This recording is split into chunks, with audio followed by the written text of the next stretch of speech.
الحمد لله نحمده ونصلي على رسوله الكريم أما بعد فقد قال الله تعالى في كلامه المجيد أعوذ بالله من الشيطان الرجيم بسم الله الرحمن الرحيم وأقيموا الصلاة وآتوا الزكاة وما تقدموا لأنفسكم من خير تجدوه عند الله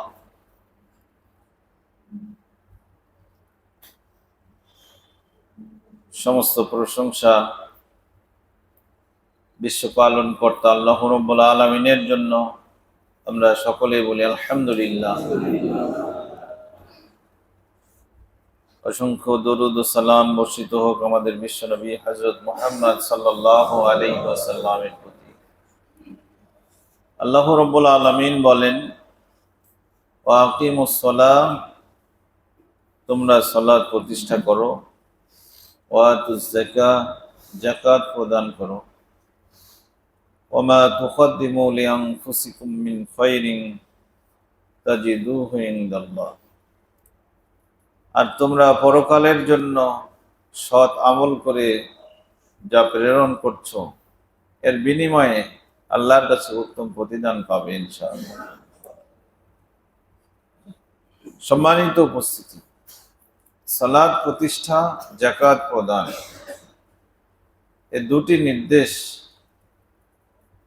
আল্লাহ রাব্বুল আলামিন কোরআনের বহু আয়াতে আমাদেরকে দিয়েছে।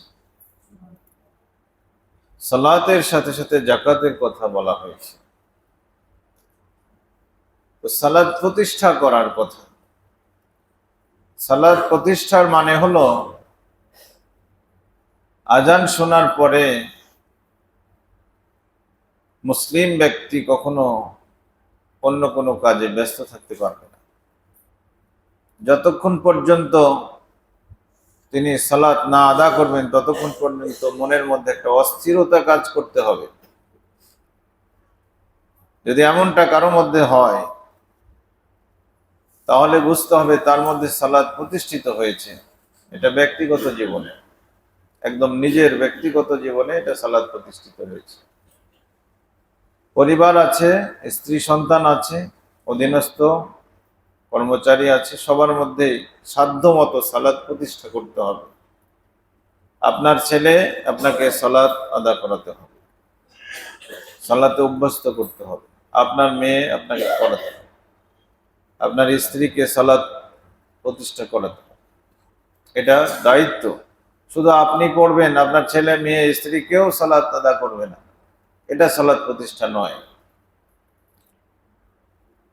আর যাকাত প্রদান, যাকাত আমাদেরকে দিতে হবে। যাকাত দিয়ে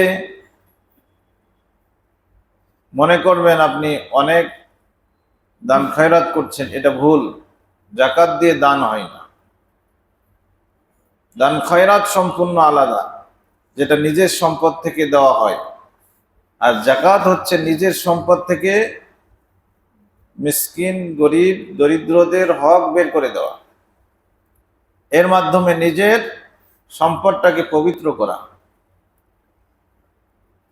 আজকে শুধু আমরা এতটুকু বলবো, যেহেতু লম্বা করব না, যে আপনাদেরকে সালাত যেভাবে আদা করছেন নিজের মধ্যে প্রতিষ্ঠা করতে হবে, আর যাকাত প্রদান করতে হবে।